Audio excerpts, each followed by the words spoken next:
Hi, I'm Dr. Christy Cruz, founder and CEO of That's Right Consulting. So today I want to talk about the literature review for the dissertation or the master's thesis. So did you know that your literature review should not be a summary of articles that you've read? No, your literature review should synthesize and analyze the literature. So how are you going to do that? First, you want to start with organizing your sources. After you have had an opportunity to gather your literature, you want to arrange your notes in a way that gives you a visual representation of the connections between the sources.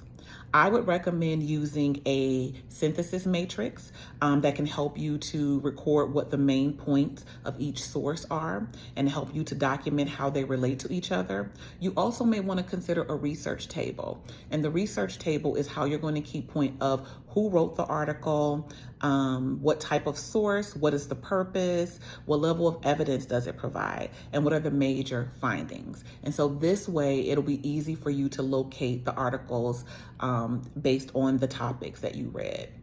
Now, I'm old school, so I do like to print things out and create stacks and organize that way. But you can, and I would recommend that you, to save trees, that you organize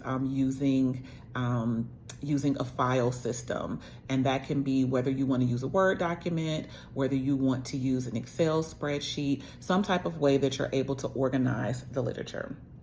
And then you want to start to identify themes and patterns. Look for recurring concepts, recurring questions and ideas, methods. The next thing you want to do is you want to analyze the literature and how you're going to do that. So beyond summarizing, what you want to do is you want to assess the strengths and the weaknesses, the limitations, and what each article contributes. You want to ask some questions. You want to ask, what are the research questions? What's the purpose of the article? What's the problem statement in the article? What are the methodologies used? Is it qualitative? Is it quantitative? Is it mixed methods? Is it action research? And what are the findings and the conclusion of that article? And how do they relate to other research? How do they relate to your research? You want to look for agreements and disagreements. And you also want to consider the context. Then you want to identify gaps in the literature.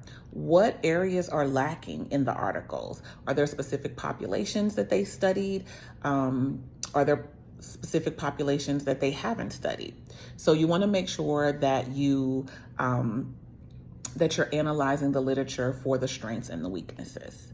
The next thing you want to do is you want to synthesize your findings. And so you want to integrate your findings around themes. And that's where that matrix is going to come in handy. Because the matrix, you're going to already have put in information related to those articles. And that's where you're going to start to create your themes.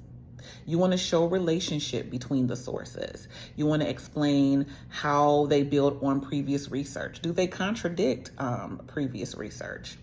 You want to then, and this is the most important part, you want to develop a coherent narrative. You want to weave the analysis of different sources into a clear and logical story. And then you want to emphasize their significance. You want to tell the reader why these articles, why this literature is significant to your research, to your problem, your purpose, and your research questions. Now, as you're writing, you want to make sure that you are writing paragraphs that are coherent, that your paragraphs are not extremely long. Your paragraph should have one main idea. There should be evidence and then analysis of that idea, and then a linking sentence to the next paragraph. One of the telltale signs to know if you're writing summaries, if you are, let's say, starting your sentences with narrative citation. So according to Jones and Smith, 2022, the participants said, or participants reported this. This is the same as Smith and Cruz, 2024. And then you talk about that. And then you go, and then what was different was how Davis and Johnson, right? So that is a telltale sign that you are summarizing when you have a lot of narrative citations. One way to know when you are Probably analyzing or synthesizing is when you have more parenthetical citations, meaning that they come at the end of the sentence or within a sentence if you're using multiple sources. And you should not have parenthetical citations back to back. That's also a telltale sign that you're summarizing an article, is when you're oversighting. So your paragraph should have multiple citations, probably, I would say more parenthetical citations. And there should be multiple citations within a paragraph if you're analyzing or synthesizing your literature.